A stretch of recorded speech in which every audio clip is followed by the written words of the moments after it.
ती म्हणजे असं त्यांच्या शरीरावर एक फोर व्हीलर पडलेली होती. ते फोर व्हीलरच्या खाली ते गेलेले होते. त्यांचे मनके बिनके काय बरंच काय काय सांगत असतात, ते सगळं मोडलेलं होतं.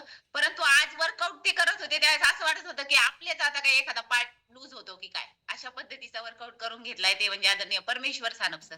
त्यांच्यासाठी जोरदार क्लॅपिंग करूयात. आणि याच्यानंतर महत्वाचा आहे, आप सभी ने अगर वर्कआउट किया होगा तो आपके 800 से 900 तक कैलोरी परफेक्टली बर्न हुए ही होंगे, अगर आपने एनर्जी मैच की होगी तो। अगर नहीं की है तो मालूम नहीं कितनी हुई होगी। और अगर इतना वर्कआउट किया है तो अभी टाइम है, तो हमारा न्यूट्रिशन न्यूट्रिशन अभी जो जो फ्यूल लेते हैं, मुझे मालूम है अभी इस कॉल पे जो जो है सभी फ्यूल लेते हैं, जो हमारा जो हेल्दी न्यूट्रिशन है वो सभी लेते हैं। क्योंकि अभी हमने लिंक चेंज की है, कुछ लोग नए हैं, उनके लिए 8 दिन के लिए फ्री लिंक रहती है, ऐसी फ्री रहती है। मगर बाद में अगर हम आप हमारे साथ जुड़ते हो, वर्कआउट करते हो, अगर एनर्जी नहीं लेते, फ्यूल नहीं लेते, तो इससे क्या होता है, आपके शरीर से बहुत सारी कैलोरीज बर्न होती है, आपके बहुत सारे मसल्स डाउन होते हैं। मगर उनकी ग्रोथ के लिए अगर आप फ्यूल लेते हो तो वो बहुत ही बढ़िया रहता है। अगर नहीं लेते हो तो आपको शायद आगे चलकर कुछ दिक्कतें आ सकती है। इसलिए हम बोलते हैं कि आपको ये फ्यूल वगैरह से भी लेना है। ओके, तो आज का जो प्राइम टाइम का सब्जेक्ट है, तो वो सब्जेक्ट है आज आपने जब स्टार्ट किया था, जब ज्वाइन किया था तब से लेकर और कल से भी आप अगर सुन रहे होगे, तो आज का टॉपिक है वुमन्स हेल्थ, आपल्या घरातील महिलांचं आरोग्य। महिलांचं आरोग्य, बरेच जण म्हणतात की महिलांचं आरोग्य हा विषय आम्ही खूपदा ऐकलाय आणि ऐकलेलं बऱ्याचदा असतं आपण, बरोबर, पण इम्प्लिमेंट केलेलं नसतं। म्हणजे आपल्याकडे बऱ्याच गोष्टींचं नॉलेज असतं, परंतु ते जोपर्यंत इम्प्लिमेंट करत नाही तोपर्यंत त्या गोष्टीला काहीच अर्थ उरत नाही। ओके, आणि सगळ्यांना एक सॉरी म्हणेल मी, कारण हिंदीमध्ये बोलायला जर गेले तर काय होतं, थोडस जे आतून मला बोलायचं असतं ना ते येत नाही, म्हणून थोडस मी मराठीच यूज करेल।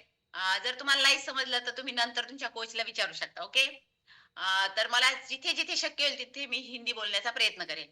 येस, तर सगळ्यात महत्वाचं वुमन्स हेल्थ, महिलांचे आरोग्य। मोनिका शर्मा मॅडम झोपल्या काय? नाही ना? हा, इकडे लक्ष द्या। ओके, तर पहा, महिलांचं आरोग्य सगळ्यात महत्वाचं। आता मी काही स्क्रीनवर महिला बघते, म्हणजे बऱ्यापैकी महिलाच असतात स्क्रीनवर ऍक्च्युली। जेंट्स काहीतरी वर्कआउट झाले म्हणून आता मस्त सोफ्यावर रेंगाळले असतील, आता खूप वर्कआउट झालं बाबा, आता बस झालं, मग लगेच मिसेसला सांगितलं असं, हे वर्कआउट झालं, फ्यूल वगैरे घेऊन ये पटकन, नाही का? जनरली असं असतं बऱ्यापैकी। हा, मी म्हणणार नाही की तुम्ही पण त्यातले आहात। तुम्ही जर स्वतःची कामं करत असाल, घरात तुमची पत्नी, तुमची बहीण, तुमची आई, ह्या सगळ्या आहेत, पण तरी सुद्धा तुम्ही तुमची स्वतःची कामं करताय, तर तुमच्यासाठी क्लॅपिंग करेल। परंतु बऱ्याचदा आपल्या हक्काचं ठिकाण म्हणजे आपली आई, आपली बहीण आणि आपली पत्नी, बरोबर ना? आपण लगेच काय करतो, ऑर्डर करतो, चला माझं वर्कआउट झालंय, फ्यूल घेऊन या, लवकर आणा। थोडा उशीर झाला की इतका उशीर, आता माझं वर्कआउट झालंय, जया मॅडम सांगतात 20 मिनिटाच्या आत फ्यूल घ्यायचंय, मग इतका उशीर कसा चालेल? परंतु हे सगळं करत असताना तिच्या आरोग्याकडे मात्र आपलं थोडस दुर्लक्ष होताना दिसतं, बरोबर ना? आपल्या प्रत्येकाच्या आयुष्यात ती एक असते, असते प्रत्येकाच्या आयुष्यात आहे। तुम्ही जन्माला आला तर ती होती म्हणून तुम्ही आला, सुरुवात तिच्यापासूनच झाली, म्हणून प्रत्येकाच्या आयुष्यात एक ती असतेच। मग ती तुमची आई असते, ती तुमची बहीण असते, ती तुमची पत्नी असते, ती तुमची मैत्रीण असते, ती तुमची मावशी असते, ती तुमची आत्या असते, ती तुमची आजी असते, बरोबर ना? कुठल्या ना कुठल्या रूपात ती तुमच्या आयुष्यात आहे। आणि ती घरातील सर्वांची काळजी घेणारी ती, पण स्वतःची वेळ आली की स्वतःकडे दुर्लक्ष करणारी, बरोबर? त्याच्यानंतर सगळ्यांच्या वेळा सांभाळून सगळ्यांना वेळेवर जेवण देणारी, परंतु सगळ्यांना जीव घातल्यानंतर स्वतःची वेळ कधीही न पाळणारी ती स्वतःसाठी, सर्वांना ताजे गरम खाऊ घालणारी, पण स्वतः मात्र रात्रीचं शिळ फ्रीज मध्ये पडलेलं आहे ते वायाला नको जायला म्हणून गरम करून खाणारी ती प्रत्येकाच्या घरात येते। प्रत्येकाच्या आरोग्य सांभाळणारी, प्रत्येकाचं म्हणजे एखाद्याला घरातल्या एकाच फक्त तिच्या बोलण्यात जरी तिला लक्षात आलं की आज बोलण्यात आवाजात थोडा फरक पडलाय तरी चिंताक्रांत होणारी ती, शरीराला हात लावला की तिला कळतं की टेम्परेचर काहीतरी कमी जास्त झालं, लगेच म्हणते थोडस माझं बाळ गरम लागते, अशी ती। परंतु तिला किती ताप आलाय तिचे शरीर किती फणफणतंय हे ती सांगत नाही तोपर्यंत तिला कोणीच ओळखत नाही. अशी ती प्रत्येकाच्या घरात असते ती. पण मात्र काय होतं माहितीये का, की तिच्याकडे मात्र दुर्लक्ष होतं. का होतं माहितीये का? त्याला सर्वस्वी जबाबदार कोण आहे तुम्हाला असं वाटतं? कोण जबाबदार आहे? ह्या सगळ्या कंडिशनला चॅट बॉक्स मध्ये मेसेज टाकू शकतात. कोण जबाबदार आहे ह्या सगळ्या गोष्टींना? तुम्हाला नाही माहिती? नाही सांगता येणार? हम्म. माझं फ्यूल सांगते तुम्हाला. Okay okay okay. तर हे फ्यूल जे येते ना मी, ह्या कुठला फ्लेवर माहितीये का? Mango plus banana plus vanilla या सगळ्यांचं मिश्रण एकत्र केलंय आणि ते घेते मी. तर मला रेग्युलरली एकच फ्यूलचा फ्लेवर नाही घेऊ वाटत. मी मात्र माझी मी काळजी घेते. माझी मी पण घेते आणि माझ्या घरातली माझी घेतात, पण कधी ते मी सांगणार आहे तुम्हाला. हम्म. बऱ्यापैकी योग्य उत्तर दिले. ह्या सगळ्या गोष्टीला कारणीभूत आहे फक्त ती. सुरुवातीला आधी ती आहे. कारण का? तिने स्वतःकडे लक्ष दिलं नाही. तिने काय केलं? स्वयंपाक केला की सगळ्यांना वाढला. पण कधी स्वतःसाठी तिने असं सांगितलं का, आज माझ्या आवडीचा स्वयंपाक मी करणार आणि तुम्ही सगळेजण खाणार? असं कधी बोलली ती? ती विचारते आधी मुलाला, तुला काय खायचं बाळा? मिस्टरांना विचारते, आज काय स्वयंपाकात करू? कधीतरी असं ती म्हणली का, आज माझ्या आवडीचा स्वयंपाक आणि तुम्ही खाणार? मग तुम्ही लगेच म्हणा, हा तुझ्याच मनाने का सगळं? नाही का? तिने मात्र स्वतःकडे दुर्लक्षच केलं. मग ती तुमच्या आवडीचा स्वयंपाक करते आणि तुम्हाला प्राधान्य देते. त्याच्यानंतर सगळ्यांच्या आधी उठते ती. तिला सगळ्यांना प्रत्येक वस्तू हातात द्यायची असते. तिला असं वाटतं की मी ते काय म्हणतात ना, तो चिराग आहे, ते काय काय नाव आहे, अल्लादीन का काहीतरी असतं ते, तो चिराग आहे मी, असं तिला वाटतं. आणि मी माझ्या मुलासाठी, माझ्या पतीसाठी, माझ्या घरातल्या प्रत्येक व्यक्तीसाठी मी ती असली पाहिजे. की त्यांनी काही सांगितलं की मी लगेच त्या प्रत्येक गोष्टी त्यांना दिल्याच पाहिजे, असं ती स्वतःला समजते आणि त्यासाठी ती खूप प्रयत्न करत असते. मग खरं पाहायला गेलं तर पुरुषांच्या मनाने महिलांना जास्त झोपेची गरज असते. पण कोणत्या घरातली महिला असं झालंय की सगळेजण उठले आणि ती मात्र झोपलेलीच आणि तिला उठवतायत सगळे, आणि ते पण कसं? प्रेमाने. उठा, उठ बाई, वेळ झाली. असं कधी पाहिलंय? मिस्टरांना उठवायला गेले की ते म्हणतात, अशी उठवते का तू मला? जरा नीट प्रेमाने बोल थोडस. तिला अपेक्षा नसेल कधी? मुलांना उठवायला गेले की ती मुलं इतकी नाटकं करतात आणि थोडं जर ओरडून बोलली तर लगेच ती तिच्यावर डोळे ताणतात. असं बोलशील का मला? पण कधीतरी तिला असं कधी तुम्ही उठवलंय का प्रेमाने? हा? आठवतं कधी? खरं तर आजचा प्राईम टाइमचा सब्जेक्ट माझा वेगळा होता. मी वेगळा टॉपिक घेणार होते, पण गेल्या 8-10 दिवसापासून माझ्या आयुष्यातली ती हरवली. आधी मला खूप असं म्हणजे मी मन रमवते सगळीकडे, पण राहून राहून आठवते मला ती. आणि काल परत एक अशीच घटना झाली की जी व्यक्ती होती ती पण काही कारणास्तव कोणालाही काही न सांगता स्वतःच आयुष्य संपवलं तिने. आणि मला खूप खूप वाईट वाटलं की आपल्या आजूबाजूला ज्यावेळेस आपली ती असते ना, त्यावेळेस आपण तिच्याकडे दुर्लक्ष करतो, कधीच तिच्याबद्दल खूप जास्त विचार करत नाही. आणि ती नसल्यावर मात्र ती पोकळी कधीच भरून काढू शकत नाहीत आपण. मग तिला प्रत्येक गोष्टीत आपण आठवतो. त्याच्यामुळे मग मी काल विचार केला की जरा थोडा वेगळा टॉपिक घेऊ. आणि मग मला ह्या सगळ्या गोष्टी आठवल्या की आपल्या आयुष्यात म्हणजे फक्त पुरुषांच्या आयुष्यात ती असते का? पुरुषांच्याच आयुष्यात ती असते का? नाही. प्रत्येक मनुष्याच्या, म्हणजे ती स्त्री असेल पुरुष असेल, प्रत्येकाच्या आयुष्यात ती असते. पण ती असते ना तोपर्यंत तिचं अस्तित्व जाणवत नाही. तिला आपण फक्त ग्राह्य धरत चालतो, ती आहे. पण मात्र ती गेल्यानंतर कळतं. ज्यावेळेस विचार करा, भाऊबीजेचा रक्षाबंधनाचा सण येतो आणि ती त्याच्या आयुष्यात असते, पण ती अचानक हरवली. त्या दिवशी खऱ्या अर्थाने त्याला तिची आठवण येते, भाऊबीजेला, रक्षाबंधनला. मग त्याला कळतं की ती नाहीये म्हणून आजचा सण कसा आहे. ज्या वेळेस असतो ना, ती 17 वेळेस तुमच्या मागे फिरते ताट घेऊन आणि म्हणते राखी बांधायची, राखी बांधायची. त्यावेळेस तुम्ही म्हणतात, मोठे झालेले असतात तुम्ही थोडेसे, मग म्हणतात आता वेळ नाही, मी नंतर कधीतरी येईल. भाऊबीजेला वाट बघते ती, त्यावेळेस पण तुम्हाला वेळ नसतो. ती तिच्या संसारात गुंतलेली असते, तिला तुमच्याकडे यायला वेळ नसतो आणि तुम्हालाही तिच्याकडे जायला वेळ नसतो. पण जेव्हा ती नसते ना त्यावेळेस खरी किंमत कळते.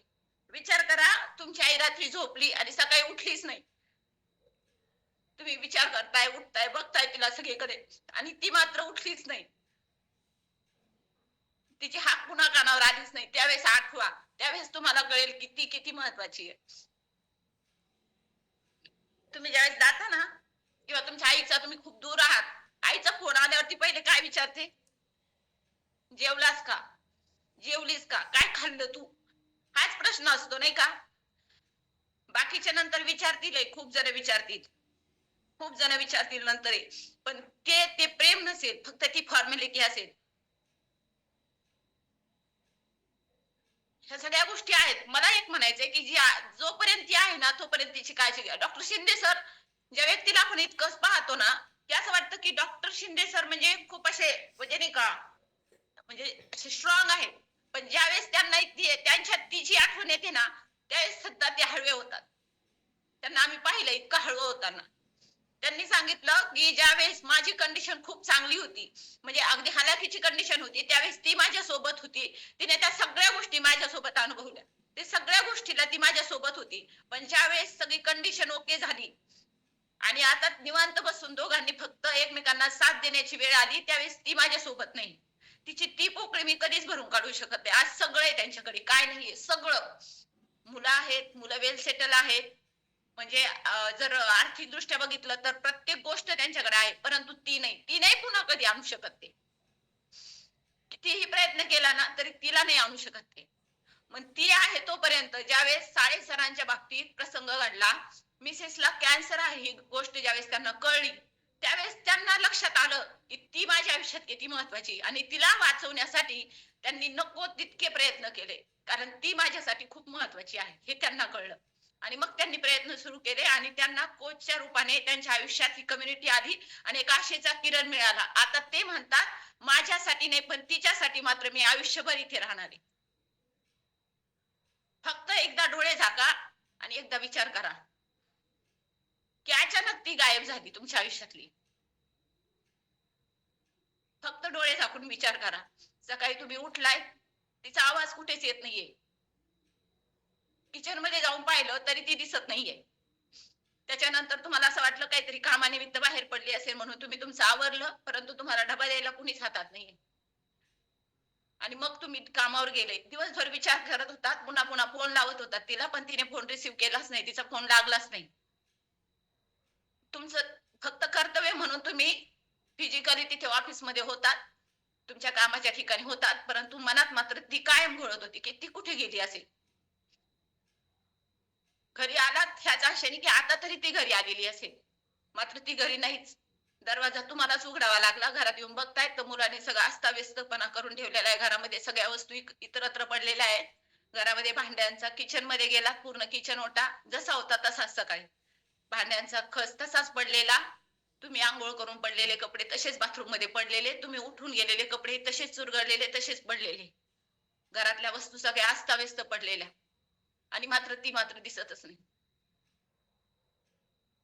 अशा वेळेस काय कंडिशन होईल विचार करा. पण काय होतं माहितीये का, जोपर्यंत ती आहे ना तोपर्यंत मात्र आपल्याला लक्षातच येत नाही त्या गोष्टी, ह्या सगळ्या गोष्टी होऊ शकतात आपल्या बाबतीत. आणि मग मात्र असा प्रसंग एखाद्यावर अचानक ओढवला ना मग कळतं त्या व्यक्तीच्या बाबतीत काय होतं ते. पण मला एक म्हणायचंय, असा प्रसंग आपल्या आयुष्यात यायलाच नको म्हणून आपल्या सोबत जी आहे ना तिची काळजी घ्या. आणि सगळ्यात महत्वाचं मी प्रश्न विचारला होता तुम्हाला की या सगळ्या गोष्टीला कारणीभूत कोण आहे, तिच्या आरोग्याच्या समस्येला, तर तीच आहे. बरोबर ना? ती स्वतः स्वतः भक्त काय करत आली आजपर्यंत सांगत आली, मी स्वयंपाक करते, मी सगळ्यांसाठी करते, तुम्ही खाल्लं की माझं पोट भरतं. बरोबर ना? गरम गरम स्वयंपाक करते आणि आधी मुलांना वाढते, त्यांचं पोट भरलं की मिस्टरांना वाढते, घरातल्यांना वाढते, आणि मग शेवटी घरातले विचार तुला राहिलं का काही, मग ती म्हणते आहे ना मला एवढं भरपूर झालं. ते आहे ना, मग नसेल तरी मग म्हणते आहे ना सकाळचं थोडंसं उरलेलं, ते खाल्लं की माझं पोट भरतं, तुम्ही जेवलात ना माझं पोट भरलं.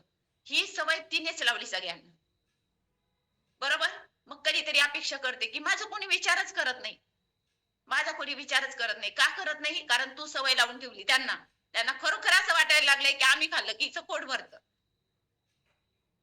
असं सगळ्यांना वाटायला लागलं. पण हीच गोष्ट स्वतः सुरुवातीपासून जर सवय लावली मग कळेल सगळ्यांना, की हिचंही अस्तित्व खूप महत्वाचं आहे. असं म्हणतात ना, की एक स्त्री जर आजारी पडली ना, म्हणजे एक पुरुष आजारी पडला तर फक्त तो मर्यादित त्याच्यापुरता मर्यादित आजारी पडलेला असतो, फक्त त्याच्यापुरता. परंतु ज्यावेळेस एक स्त्री आजारी पडते ना, तिच्यासोबत पूर्ण अख्खं घर आजारी पडतं. बरोबर ना? काहीच म्हणजे प्रत्येक जण अगदी आजारी असल्यासारखा फील करतो. कारण तिच्याशिवाय आपलं पानही हलत नाही. तिने सगळ्या वस्तू आपल्या हातात दिल्या, की मग आपल्याला कळतं, की ही म्हणजे अक्षर एवढंच काय, विचार करा, अंघोळ करून आल्यानंतर अंघोळीला जाताना सुद्धा टॉवेल कुठे ठेवलाय आणि तिथपासून तर आल्यानंतर इनर्स कुठे ठेवलेत, माझा टाय कुठे ठेवलाय, माझे बूट कुठे आहेत, माझा डबा कुठे आहे, माझी पाण्याची बाटली कुठे आहे. या सगळ्या गोष्टी फक्त तिला माहीत असतात. तिची एखादी गोष्ट तुम्हाला माहिती आहे, एखादी तरी विचार करा बरं, आठवा बरं थोडंसं. मला एखादी गोष्ट तिची माहिती आहे. मग आपली आई असेल, म्हणजे एक मुलगी म्हणून सुद्धा तुम्ही तुमच्या आईचा विचार करा. आपण उठतो, उठल्यापासून सगळ्या डिमांड असतात निशिता मॅडम नाही का? मम्मी मला हे दे, मम्मी मला ते दे. मम्मी मात्र आपल्यासाठी सगळ्या गोष्टी. पण ते म्हणतात ना, अल्ला दिन का दिया का काय ते, ती पण सगळ्या गोष्टी आपल्याला देते. पण कधी देते माहितीये का? तिलाही घासावं लागतं असं म्हणतात. घासल्यानंतरच म्हणजे तिची काळजी घ्यावी लागते. त्याच्यानंतरच त्या तुमच्या डिमांड कंप्लीट करते. पण हिला तर गरजच नाही. हिला गरजच नाही. हिला हिला फक्त एक हाक दिली की ही लगेच तुमच्या प्रत्येक गोष्टीसाठी हजर असते. काय होतं माहितीये का? आज महिला प्रत्येक क्षेत्रामध्ये पुढे, प्रत्येक क्षेत्रामध्ये असं काही नाही, की म्हणजे ती गृहिणी आहे म्हणून मग तिला काहीच किंमत नाही. ती नोकरीला आहे, ती काहीतरी एक वेलनेस कोच म्हणून काम करते किंवा एखाद्या चांगल्या फील्डमध्ये एखाद्या चांगल्या पोस्टवर आहे म्हणूनच तिला म्हणजे ते तिला म्हणजे ती व्हॅल्यू दिली पाहिजे असं अजिबात नाही. आपल्या घरातली आपली आई असेल, गृहिणी असेल, म्हणजे आम्ही हाऊस मेकर म्हणतो नाही का? घर बनवणारी ती असते. असं आपल्या आजूबाजूला खूप उदाहरणं तुम्ही पाहिले असतील, की एखाद्या स्त्रीचे पती जर एक्सपायर झाले ना, तर तिला सगळेजण काय सांगतात माहितीये का? तिला मुलं असतील ना, तर तिला म्हणतात, "बाई तुला ह्या मुलांची आई व्हायचंय आणि वडील पण व्हायचे. तुला दोघंही रोल प्ले करायचे. तुला सगळ्या गोष्टी आता तुला खंबीर व्हायचंय. आता तुला ह्या जबाबदाऱ्या पार पाडायच्या आहेत." असं सांगितलं जातं. आणि ती पण तिची तयारी करून घेते मनाची, की मला आता ह्या सगळ्या गोष्टींसाठी मला रेडी व्हायचंय. मग त्या मुलांसाठी ती आई होते, त्या मुलांसाठी ती वडील होते. कधीही घराच्या बाहेर न पडणारी ती सगळी कामं जबाबदारीने करायला लागते आणि मुलांना अगदी सक्षम बनवते. खूप सक्षम बनवते. आणि मग तीच मुलं सांगतात, की आमच्या आईने आम्हाला कधीही आमच्या वडिलांची म्हणजे कमी भासू दिली नाही. प्रत्येक गोष्ट आम्हाला तिच्या परिस्थितीनुसार तिने आम्हाला पुरवली. प्रत्येक गोष्ट पुरवली. परंतु ज्यावेळेस त्याच्या आयुष्यातून ती जाते ना, त्यावेळेस अख्खा समाज काय सांगतो माहितीये का? जर कमी वय असेल ना त्याचं किंवा थोडंसं म्हणजे कमी जर 50-60च्या आसपास जरी वय असेल तरी म्हणतात, "नाही, नाही आता काय करावं लागेल? एखादी पाहून त्याला द्यावी लागेल. कारण आता त्याचं अशक्य आहे. त्याची मुलं सांभाळेल कोण? त्याच्या मुलाला खाऊ कोण घालेल? त्याला कोण खाऊ घालेल?" आणि मग लगेच त्याच्यासाठी तिचा शोध घेतला जातो. होतं ना असं बऱ्याचदा. खूप असे कमी लोक आहेत, की ते म्हणजे नाही असं काही डिसिजन घेत. ते म्हणतात, "मी ह्या गोष्टी करायला तयार आहे. मी करेन." परंतु बऱ्यापैकी म्हणजे 90% लोकांच्या बाबतीत असंच होतं, की जर ती गेली ना, तर त्याच्यासाठी अजून एक ती शोधली जाते. आणि मग कारण तिच्याशिवाय तो अपूर्ण आहे ना. पण ज्यावेळेस आहे तोपर्यंत तिची काळजी घेतली पाहिजे. आज कित्येक पुरुष घरामध्ये वर्कआउट करतात, फ्युल घेतात, मिसेस आणून देते हातात आणि जर विचारलं ना तुम्हाला, की "का हो तुमच्या मॅडम?" ते म्हणतात, "ती ऐकत नाही." मला एक सांगा, आजपर्यंत तुम्ही तुमच्यासाठी तिला ज्या गोष्टी आवडत नव्हत्या त्या पण करायला लावल्यात. जी गोष्ट ती ऐकत नाही ती पण ऐकायला लावली. ऐकायला लावली ना? तुमच्या मनाप्रमाणे तिला प्रत्येक ठिकाणी वाकवलं तुम्ही. हे असंच झालं पाहिजे, ते तसंच झालं पाहिजे. माझ्या आई-वडिलांची अशीच काळजी घेतली पाहिजे. माझ्या घरासाठी हे केलं पाहिजे. माझी बहीण आली तिच्यासाठी ते केलं पाहिजे. हे झालं पाहिजे, ते झालं पाहिजे. मग आज मात्र ती ऐकत नाही, तर आज तिच्या मनाचा इतका विचार केला जातो. आज नाही तुम्ही तिला सांगू शकत, की तुला हे करावंच लागेल. बाकीच्या गोष्टी मनवताना किती तुम्ही इमोशनली ब्लॅकमेल करता. तू जर हे केलं नाही, तर परत तुझं मी तोंड बघणार नाही. तू माझ्या घरात राहू नको. बरोबर नाही योगेंद्र गवते सर? हां? प्रत्येक गोष्ट मला सांगा मिसेसच्या मनाप्रमाणेच चालते का हो घरात? आज एकटे वर्कआउट करतात आणि मिसेस ऐकत नाही म्हणून आज तिला सोडून दिलं का? का तर ती ऐकत नाही. मग प्रत्येक गोष्टी ती ऐकत नाही म्हणून सोडलाय का विषय कधी तुम्ही? तिला ऐकायला भाग पाडलंच असेल ना. मग ही गोष्ट का नाही होत? आज तिच्या निरोगी शरीरासाठी तिच्यासाठी ही गोष्ट का होत नाही? व्हायला हवी. सांगितलं पाहिजे. मग तुम्ही ज्या प्रकारे इतर गोष्टी म्हणून घेतात ना, त्याप्रमाणे. आमच्या कविता पाटील मॅडम काही का म्हणजे काही त्यांच्यावर एक म्हणजे खरं तर तो एक संकट आलं आणि त्यांचे पती त्यांना कोरोनाच्या काळामध्ये सोडून गेले. आज त्या सगळ्या जबाबदाऱ्या पार पाडतायत. त्यांच्या मुलाचं सगळी देखभाल करतायत, नोकरी सांभाळतायत, वेलनेस कोच म्हणून काम करतायत, घरातली सर्व कामं करतायत. परंतु एखाद्याच्या आयुष्यातली ती गेली ना, की तो निराश, हतबल झालेला असतो. काहीच त्याच्याने होत नाही. आमच्या चंदा मॅडम मुलांना अगदी म्हणजे मिस्टर एक्सपायर झाल्यानंतर शिलाई काम करून मुलांना लहानाचं मोठं केलं.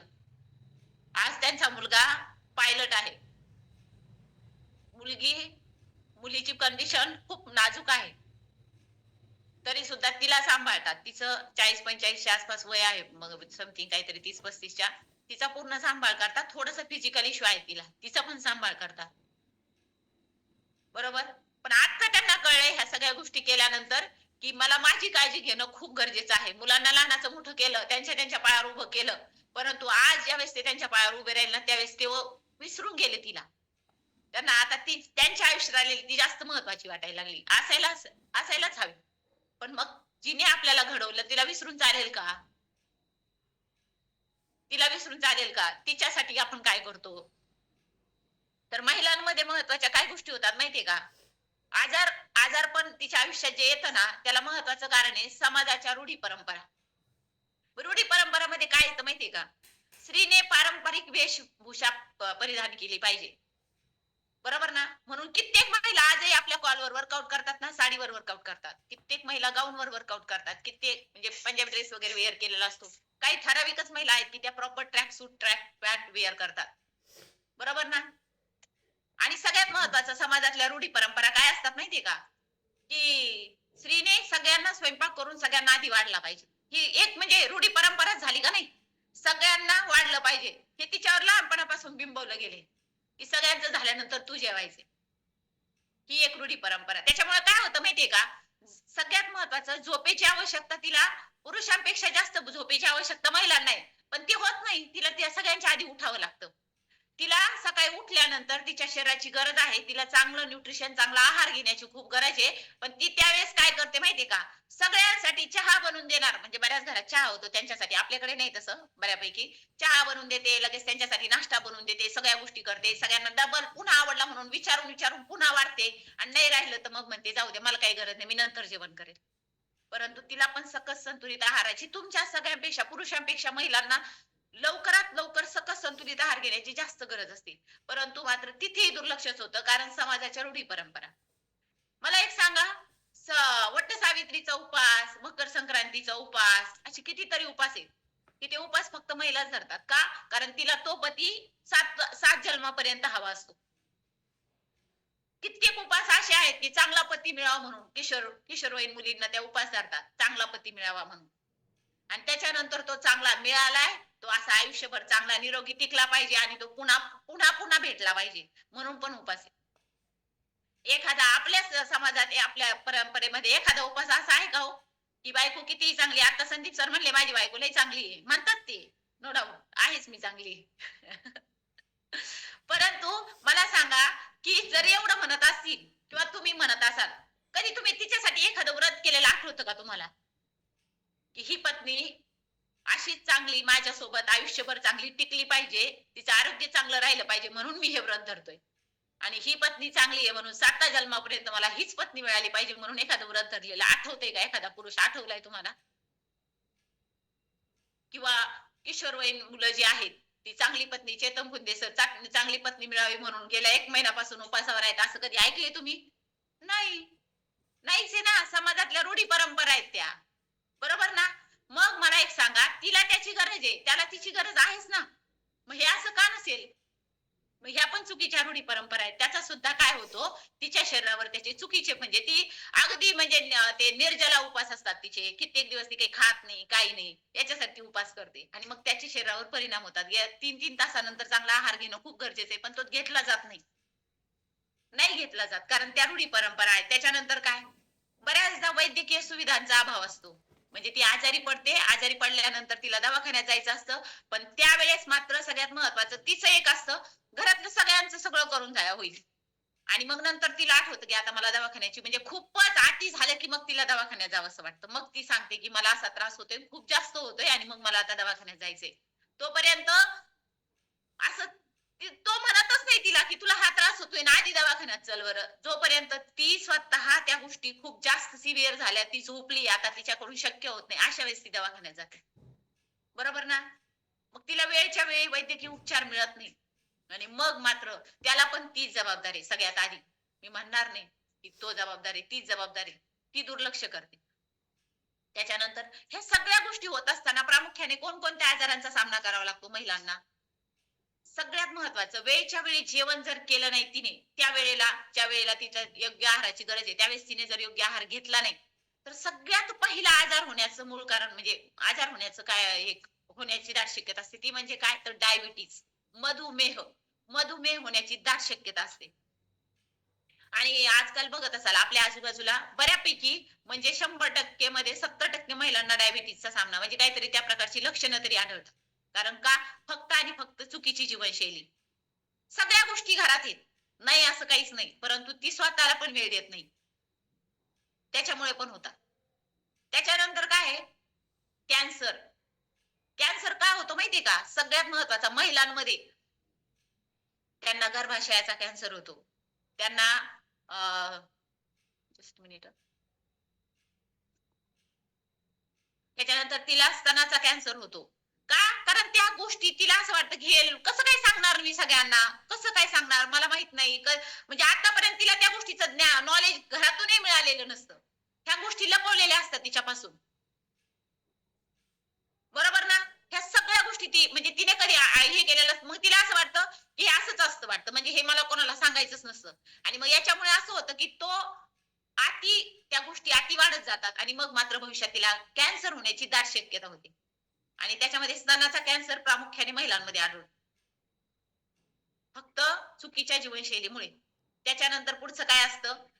सगळ्यात महत्त्वाचं पुरुषांच्या मानाने महिलांमध्ये पित्ताशयात खडे होण्याचे प्रमाण अधिक असतं. ते पण खाण्याच्या म्हणजे वेळावेळ याच्यामुळे होतं. जास्तीत जास्त प्रमाण पित्ताशयाचे खडे महिलांमध्ये जास्त होतात पुरुषांच्या मानाने. त्याच्यानंतर पुढे आहे वारंवार डोकेदुखी. मग तुम्ही म्हणता तिचं नेहमी डोकं दुखत असेल. तिचं दुखायला लागलं का आमचं दुखतं. बरोबर ना? अर्धशिशीचा त्रास तिला होतो. का होतो? अर्धशिशी होण्याचे एकमेव कारण सगळ्यात प्रामुख्याने कारण आहे वेळच्या वेळी योग्य आहार न घेणे. त्याच्यामुळे अर्धशिशी होते. चुकीची जीवनशैली हाच एक मुद्दा आहे. त्याच्यानंतर आहे संधिवात. संधिवात सुरुवातीला त्या गोष्टी तिला जाणवत असतात तिच्या म्हणजे याच्यामध्ये जिथे-जिथे सांधे आहेत तिथे तिला त्रास व्हायला लागतो. नंतर काही दिवसांनी हातातल्या वस्तू गळून पडायला लागतात. कारण त्या संधिवातामुळे तिच्या याच्यामध्ये हातामध्ये त्याच्यामध्ये तो त्राणच उरत नाही. नंतर हळू त्या हातातल्या गोष्टी त्या निसटायला लागतात आणि मग नंतर एक दिवस हात-पाय असे होऊन जातात. आमच्या घरातली उदाहरणं आहेत. माझ्या आजी-सासूंना तो त्रास होता. त्यामुळे मी त्या गोष्टी पाहिल्याय. त्यांना साधी वस्तूही हातात पकडता येत नव्हती. त्या हातात आम्हाला त्यांच्या हातात द्यावी लागायची. आणि तोच त्रास पुढे संदीप सरांनाही त्रास सुरू व्हायला लागला होता. परंतु इथे आल्यानंतर तो त्रास पूर्णतः बरा झाला. त्याच्यानंतर आहे युरिन इन्फेक्शन. हे तर प्रामुख्याने असतं युरिन इन्फेक्शन. त्याचं कारण असं असतं, की म्हणजे म्हणजे आता मी असं स्पष्ट बोलते, त्याचा राग नका येऊ देऊ म्हणजे तुम्ही म्हणा अशा मॅडम कशा काय बोलतात, पण डायरेक्टली बोलते, की विचार करा जर प्रवासात असतील ना महिला, तर महिला, पुरुष जर पुरुषाला युरिनला जायचं असेल, तर विचार न करता कुठेही उतरतात आणि कुठे ते म्हणजे हे करतात नाही का? पण महिलांच्या बाबतीत मात्र ती शोधते जागा.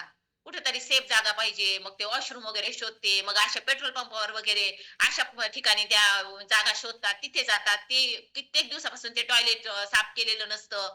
म्हणजे आणि मग त्याचा यूज केला जातो. कधीतरी म्हणजे बऱ्याचशा महिला अशा आहेत, की नोकरीच्या ठिकाणी जातात. तिथे कॉमन टॉयलेट्स असतात. मग त्या कॉमन टॉयलेट्स मध्ये कसं जायचं? सगळं ऑफिस मध्ये सगळे जेंट्स असतात, एकटीच लेडीज काम करत असते. मग तिला वाटतं सगळ्यांसमोरून मी कशी जाऊ? मग ह्या सगळ्या गोष्टीमुळे काय होतं माहितीये का? की वेळच्या वेळी त्या गोष्टी होत नाहीत आणि मग त्याच्यामुळे सुद्धा तिला युरिन इन्फेक्शन होतं.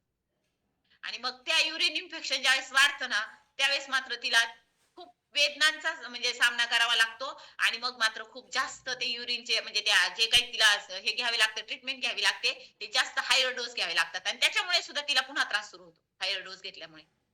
ह्या सुद्धा गोष्टी खूप महत्त्वाच्या आहेत. त्याच्यानंतर सगळ्यात महत्त्वाची गोष्ट पी पीसीओडी म्हणजे काय? तुम्ही खूपदा ऐकले. पीसीओडी म्हणजे काय?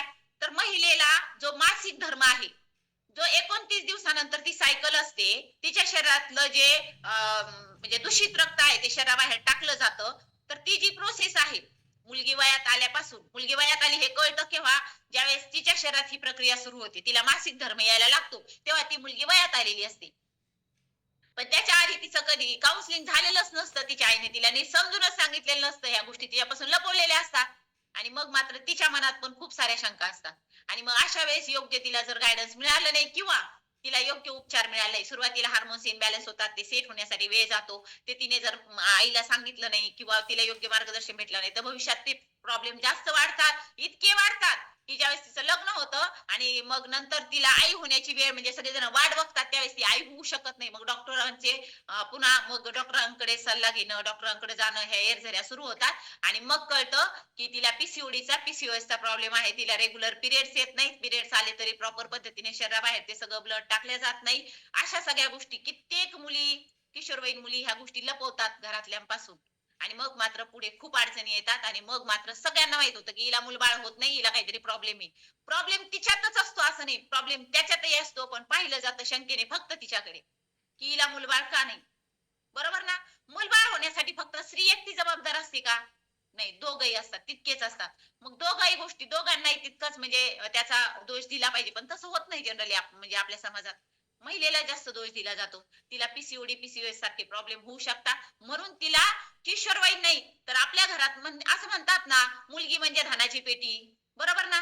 धनाची पेटी म्हणतात. परंतु जन्माला आल्यापासून जर घरामध्ये आता आता का म्हणजे झालंय थोडंसं वातावरण बदललंय. परंतु पूर्वीच्या काळात कसं होतं जास्तीत जास्त घरात मुली असतील आणि एकच मुलगा असेल त्याचे खूप लाड. प्रत्येक गोष्ट त्याला द्यायची. म्हणजे डायनोशेक द्यायचा असेल तरी मुलाला द्यायचा. मुलींना काही गरज नाही. बरोबर ना? तिचीही गरज आहे. त्या मुलापेक्षा त्या मुलीची जास्त गरज आहे चांगल्या सकस संतुलित आहाराची. तिच्यामध्ये जास्त हार्मोन्स इम्बॅलन्स होत असतात. तिला जास्त गरज आहे, पण आपण मात्र मुलालाच देतो. मुलगा का? तर वंशाचा दिवा असतो. पण ती पण पणती आहे ना. ती तर फक्त एकाच घरात दिवा लावत नाही, ती 2 घरात असते. तुमच्याही घरी आणि लग्न होऊन ज्या घरी जाते तिथेही. तिला दोघंही घरी उजेड करायचा असतो. नाहीतर मग आई-वडिलांनी हेच संस्कार केले का? बरोबर ना? हेच शिकवलं का? तिथे गेल्यानंतर परत तिला वारंवार ऐकवलं जातं. आम्ही आमच्या मुलाला लहानाचं मोठं करायला खूप कष्ट घेतले. हे सगळं उभं केलं. बरोबर ना? हे सगळं उभं केलं आम्ही. अहो, तिला पण तिच्या आई-वडिलांनी जन्मच दिलेला आहे. ते एक जोक येतो बघा, रील्सचा एक व्हिडिओ असतो. ती काही कुठून डाउनलोड केलेली नाहीये. तिलाही तिच्या आईने 9 महिने पोटातच ठेवलंय. तिच्या आईने तितक्याच वेदना सहन केल्यात. ज्यावेळेस प्रसूती होत होती, त्यावेळेस तिलाही त्याच वेदना झाल्या. तिला लहान म्हणजे ती अगदी उठली आणि लगेच चालायला लागलेली नाही. तिला पण स्तनपान केलंय तिच्या आईने. तिची शी-शू सगळं, सगळं तिच्या आईने केलेलं आहे, नाही का? आणि नंतर ती 18 वर्षाची होऊपर्यंत 19-20 काय तुमच्या घरात येऊपर्यंत सगळी काळजी तिची घेतली. तिला फुलाप्रमाणे जपलंय, तुमच्या घरी आणून ठेवलंय. बरोबर ना? अलगद. आणि मग तिच्याकडून मात्र तुम्हाला सगळ्या अपेक्षा असतात. आमच्या रूढी परंपरा पार पाडल्या पाहिजे. सगळ्यांना मान-सन्मान दिला पाहिजे. सगळ्यांच्या सगळ्या गोष्टी तिने पूर्ण केल्या पाहिजे. असते अपेक्षा ना? सगळ्यांची असते. मग तिच्या आई-वडिलांना तो मान-पान का दिला जात नाही? तिच्या आई-वडिलांसाठी आज तुम्हाला वाटतं, की माझ्या आई-वडिलांना ह्या गोष्टीची खूप गरज आहे. माझ्या वडिलांना, माझ्या आईला मला हे न्यूट्रिशन द्यायचंय, मला हे द्यायचंय. म्हणजे आता आठवतं बऱ्याच जणांना नाही का? ते देतात. पण मात्र तिच्या आई-वडिलांचा विचार तुमच्या मनात का येत नाही? मग म्हणतात, त्यांना परवडेल का? मग ते पैसे देतील का? बरोबर ना? ते पैसे देतील का? मग त्या का म्हणून? ती पण तुमच्या घरात जरी नोकरीला नसेल, घरकाम करत असेल, तरी पण ती तितकीच महत्त्वाची आहे ना. मग तिच्या आई-वडिलांची तुम्ही काळजी घेतली, तर समाजाच्या विरुद्ध काहीतरी वेगळं होणार आहे का? होणार आहे का? मी सांगते ज्यावेळेस माझ्या आजीची अशी कंडिशन झाली, अगदी शेवटच्या टप्प्यात होती आणि माझ्या आजीसाठी गेल्या 2.5 वर्षापूर्वीचा हा प्रसंग आहे. मला माझ्या आईने सांगितलं, जिने मला लहानाचं मोठं माझ्या आजीने केलं. 2.5 वर्षाचं असताना आजीकडे मला पाठवलं. त्याच्यानंतर आजीनेच माझा सांभाळ केला. फक्त सुट्ट्यांमध्ये आई-वडिलांकडे यायचे मी. 10वी पर्यंत माझ्या आजीने मला सांभाळलं आणि म्हणजे तिच्या जशा मुली, ते सगळे म्हणजे गावातले असे म्हणायचे, की 6 मुली आहेत गयाबाईला आणि ही 7वी मुलगी. अशा पद्धतीने माझा खरं तर सांभाळ केला तिने. 2.5 वर्षापूर्वी असं झालं, की तिची कंडिशन इतकी बेकार झाली होती, की ती अगदी अक्षरशः बेडवर होती. म्हणजे असं की तिला अन्न-पाणीही जात नव्हतं. युरिन वगैरे सगळं जागेवर होतं तिचं. आणि माझ्या आईने फोन केला, की "तू लवकर ये. तिने तुझे बऱ्याचदा नाव घेतलंय तू ये." आणि मी सरांना म्हणलं, "लगेच भेटायला जायचं." आम्ही लगेच गेलो. गेल्यानंतर माझा आवाज ऐकला आणि ती उठून बसली. मग त्या म्हणजे अशी लगेच बोलायला लागली थोडीशी, "जया आली का?" असं ह्या सगळ्या हालचाली सुरू झाल्या तिच्या. आणि त्याच्यानंतर मग मी ठरवलं, तिला अन्न-पाणी जात नाही. मग मी माझं फ्यूल जे घेऊन गेलेले होते, मी माझ्यासाठी सोबत घेऊन गेलेले होते, ते तिथे ठेवलं आणि माझ्या मावशीला सांगितलं, "हे रेग्युलर तिला सुरू कर." कोणाचाही विश्वास नव्हता घरात. परंतु मी हे सुरू केलं आणि माझ्या आजीला रेग्युलरली हे सुरू होतं म्हणून माझी आजी 2.5 वर्ष बोनसमध्ये जगली. शेवटी तिचे ऑर्गन बंद पडले. म्हणून माझी आजी गेल्या 10 दिवसापूर्वी मला सोडून गेली. पण वाईट ह्या गोष्टीचा वाटतं, तिची पोकळी भरून काढू शकत नाही. पण मला समाधान या गोष्टीचं वाटतं ना, की मी तिला 2.5 वर्ष तरी बोनसमध्ये जगू शकले. तिने माझ्यासाठी काय केलंय त्याची मी परतफेड करू शकणार नाही कधीच. परंतु मी तिच्यासाठी थोडं तरी काहीतरी करू शकले आणि याच्यासाठी मला सपोर्ट होता माझ्या मिस्टरांचा, संदीप सरांचा. ते जर मला म्हणले म्हणजे म्हणले असते, की नको देऊ. बऱ्याचदा असं आहे ना, की बऱ्याचदा हे जनरली आपल्या घरामध्ये असंच आहे, की पुरुष जे म्हणतात तेच होतं. आमच्याही घरात तसंच असतं. पण मात्र त्यांनी मला ह्या गोष्टीसाठी मला सपोर्ट केला. आज माझ्या आईला सुद्धा हे फ्यूल चालू आहे. रेग्युलरली माझी आई हे फ्यूल घेते. माझे सासू-सासरे, सासूबाई अजून त्या मानसिकतेत आल्या नाही, पण सासरे मात्र रेग्युलरली घेतात. आमच्या घरातली प्रत्येक व्यक्ती हे फ्यूल घेतात. मग आपल्या घरात, आपल्या आयुष्यात जी आहे, तिची आपण काळजी घेतली पाहिजे. बरोबर ना? त्याच्यानंतर बऱ्याचदा काय होतं माहितीये का? महिलांमध्ये एक प्रॉब्लेम आहे. अंगावरून जातं तिच्या, पण ते पांढरं जातं पहा श्वेत पदर म्हणतात त्याला. त्या गोष्टीकडे सर्रास दुर्लक्ष केलेलं असतं. तिनेच केलेलं असतं. तिला वाटतं हे काही इतकं नाहीये. हे जनरल असेल. पण हा प्रॉब्लेम जर वाढला त्याच्यावर मी एक दिवस प्राईम टाईम घेणार. तो खूप महत्वाचा आहे. त्याच्यावर पण घेणार आहे. त्याच्यामुळे अशक्तपणा येतो, हातापायांना गोळे येतात. एकदम म्हणजे म्हणजे तिला अगदी म्हणजे तिला कुठलीही कामं करण्याची इच्छा होत नाही. ती कुठलीही कामं करू शकत नाही. अशा पद्धतीत खूप मोठा त्रास असतो तो. त्याच्याकडे दुर्लक्ष होतं. तो एक त्रास तिला सुरू होतो. जर योग्य जीवनशैली, योग्य आहार नसेल तर. त्याच्यानंतर सगळ्यात महत्त्वाचं हार्मोन्स इम्बॅलन्स होतात आणि थायरॉइडचं प्रमाण पुरुषांपेक्षा महिलांमध्ये जास्त आहे. कारण हार्मोन्स इम्बॅलन्स होतात. चुकीची जीवनशैली या सगळ्या गोष्टींमुळे आणि त्याच्यानंतर आहे मेनोपॉज म्हणजेच रजोनिवृत्ती. वयात आल्यापासून तर अगदी 45-50 वर्षापर्यंत तिला मासिक पाळी येत असते. त्याच्यानंतर मात्र मग ती थोडीशी अनियमित होते. म्हणजे 15 दिवसातून येते, कधी 2 महिन्यातून येते, कधी असं म्हणजे ते सगळं अनियमित झालेलं असतं. मग त्यावेळेस मात्र तिच्या शरीरात पूर्ण हार्मोन्स इम्बॅलन्स झाले असतात. जसं वयात येताना तिच्या शरीरात बदल होत असतात ना, अगदी तसेच बदल पुन्हा एकदा व्हायला लागतात. तिचा चिडचिडेपणा वाढतो, तिचा मूड स्विंग व्हायला लागतो. अचानक अशी हसत असते आणि अचानक रडायला लागते. अचानक एकदम चांगली कंडिशन असते, अचानक एकदम निराश दिसते.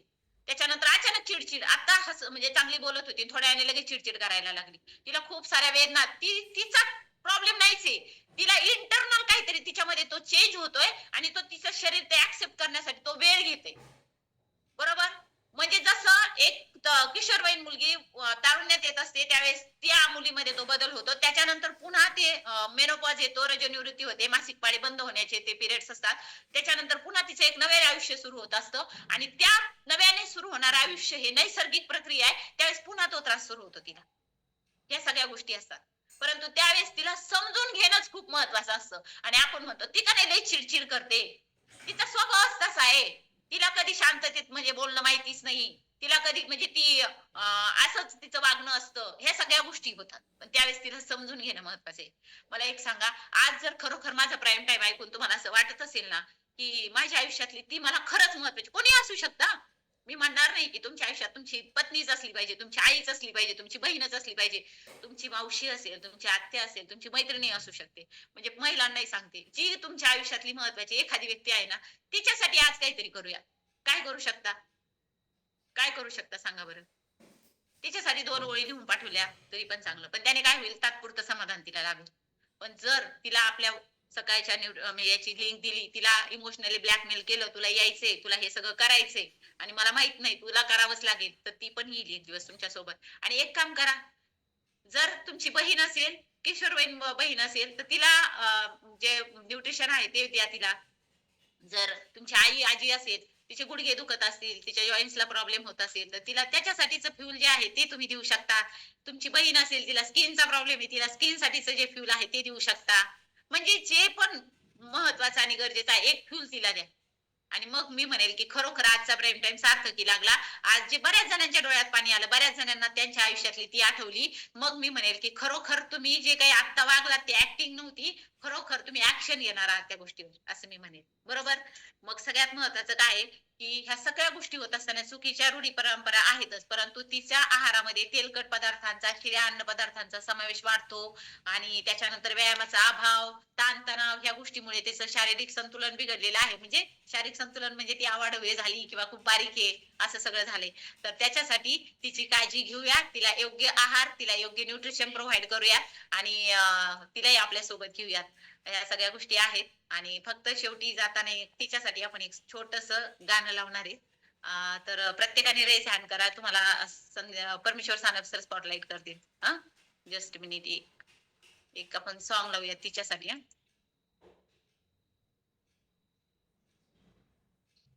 Just minute.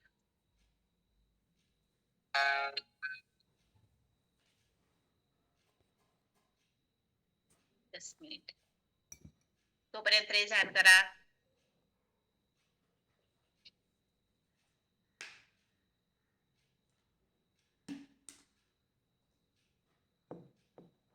तुमच्या नजरेसमोर तुमच्या आयुष्यातली ती लाना.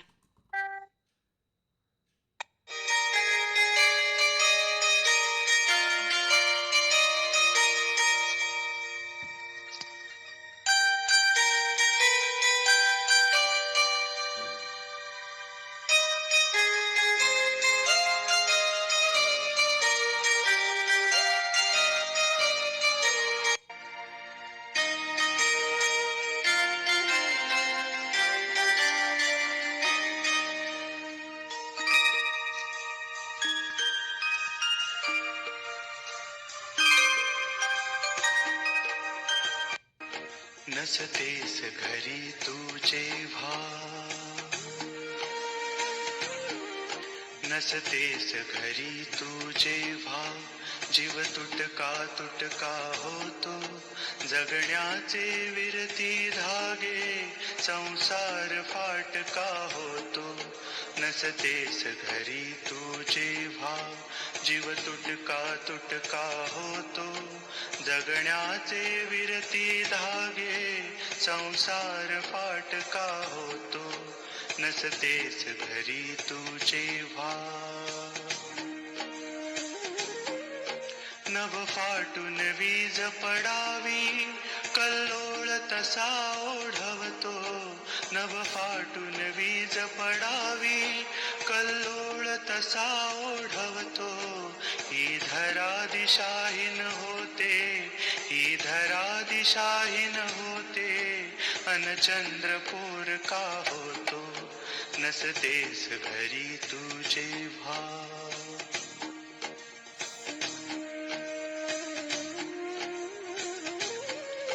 येतात उन्हे दाराशी, हिरमुसून जाती मागे. येतात उन्हे दाराशी, हिरमुसून जाती मागे. खिडकीशी थबकून वारा, खिडकीशी थबकून वारा, खिडकीशी थबकून वारा, तव गंधा वाचून जातो. नसतेस घरी तू जेव्हा.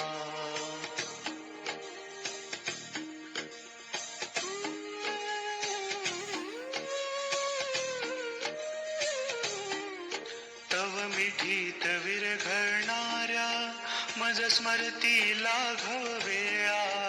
तव मिठीत विरघळणाऱ्या मज स्मरती लाघव वेळा. श्वासाविण हृदय अडावे, श्वासाविण हृदय अडावे. मी तसाच अगतिक होतो. नसतेस घरी तू जेव्हा. तू सांग सखे मज काय, मी सांगू या घरदारा. तू सांग सखे मज काय, मी सांगू या घरदारा.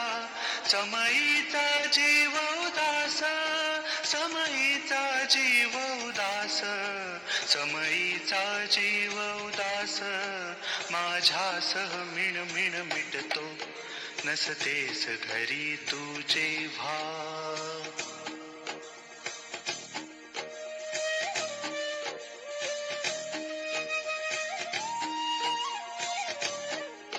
ना अजून झालो मोठा, ना स्वतंत्र अजूनी झालो. ना अजून झालो मोठा, ना स्वतंत्र अजूनी झालो. तुझ वाचून उमगत जाते, तुझ वाचून उमगत जाते. तुझ वाचून जन्मच अडतो, नसतेस घरी तू जेव्हा.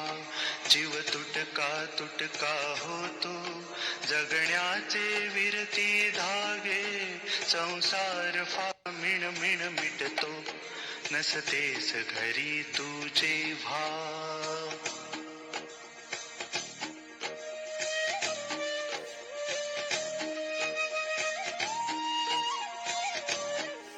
ना अजून झालो मोठा, ना स्वतंत्र अजूनी झालो.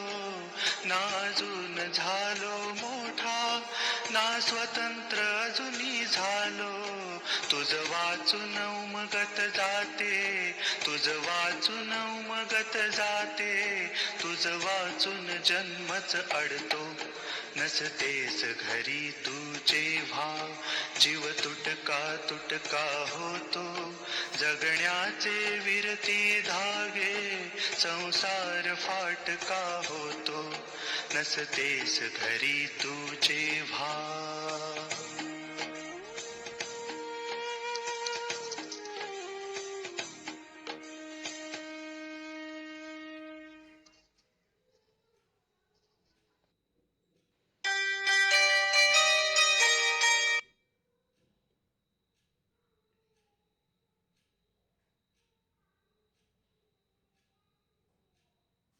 Thank you so much. आणि तुम्हा सगळ्यांना रडवलं त्याबद्दल सॉरी सॉरी म्हणेल. पण खरं सांगू का, म्हणजे आपल्या आयुष्यातली एखादी ती गेली ना, मग खऱ्या अर्थाने म्हणजे ती आठवण येते आणि मग कळतं तिची किंमत. कारण आता गेल्या 10 दिवसापूर्वी माझी आजी मला सोडून गेली आणि मग मला सगळ्या गोष्टी आठवल्या. की कधी तिला भेटायला गेले की ती म्हणायची की म्हणजे ते काही शब्द असतात ना की ते आपल्या कानावर वारंवार पडतात आणि मग ते खूप आपल्याला त्रासदायक होतात. म्हणजे असं त्यांची आठवण खूप येते आपल्याला. म्हणून आज कदाचित माझा प्राईम टाइम जर सार्थकी ठरला असेल तर माझ्या आजीसाठी एक माझ्याकडून तिला भावपूर्ण श्रद्धांजली असेल. आणि कालच माझी विद्यार्थिनी मला सोडून गेली, तिला पण ती भावपूर्ण श्रद्धांजली असेल. Thank you so much. Thank you my coach. Thankful. Thank you this community. Call back to mister Sandeep sir.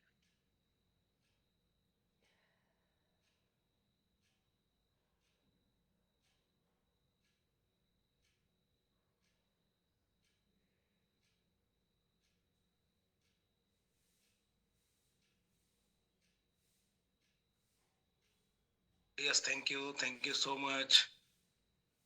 खूप लोकांना बऱ्यापैकी काही गोष्टी रिअलाइज झाल्या असतील.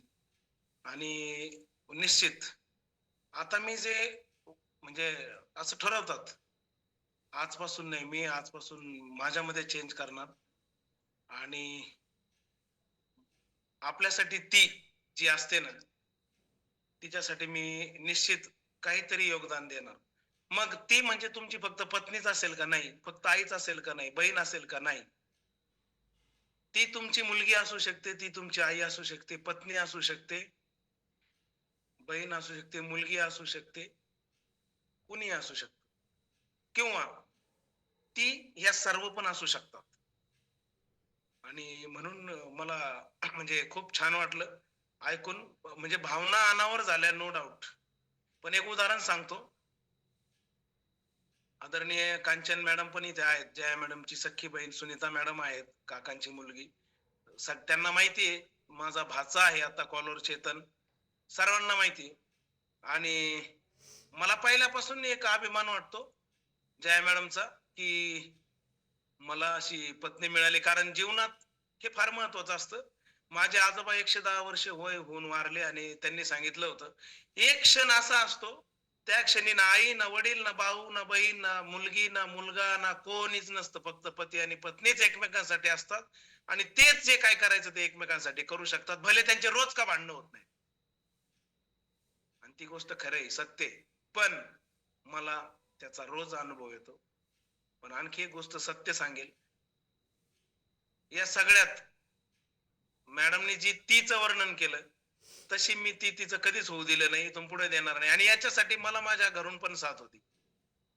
मी जर असं कधी बसलो, म्हणजे बघा पुरुष आहे, मी जर असं घरी बसलो, मॅडमला जयाला सांगितलं, जया पाणी आण. कधी कधी माझे वडील मला म्हणायचे, अरे तुम्ही दोघं सुट्टीला आलात, ती नोकरी करते, तू नोकरी करतो, मी पाहतोय सकाळपासून बसलाय, ती सगळं काम करते आणि पुन्हा वरून ऑर्डर करतो पाणी आण, एका दिवशी उठून घेतलं असतं काय बिघडल, असं माझे वडील मला सांगायचे. It's a fact. कारण का माहितीये, मी बघितलंय, माझे आई वडील दोघं नोकरीला होते. आई काही काम करत असेल ना तर वडील मदत करू लागायचे. आई कधीच म्हटले नाही बसा तुम्ही, वडील भाजी निवडू लागायचे. म्हणजे बरेचसे काम मी स्वतः बघितलीत. तरी पण मी करत नव्हतो. अजूनही बऱ्याच वेळेस सवय लागली, सवय. मी करायला लागलो तर मॅडम तुम्ही राहू द्या, मी करते. 100% असं होत. म्हणजे मला हे सांगायचंय, मॅडमने जे वास्तव सांगितलं ना, ती सगळं कारण तीच असते, तर तीच असते. अंघोळ करायला गेल्यावर टॉवेल इनर्स घेऊनच जात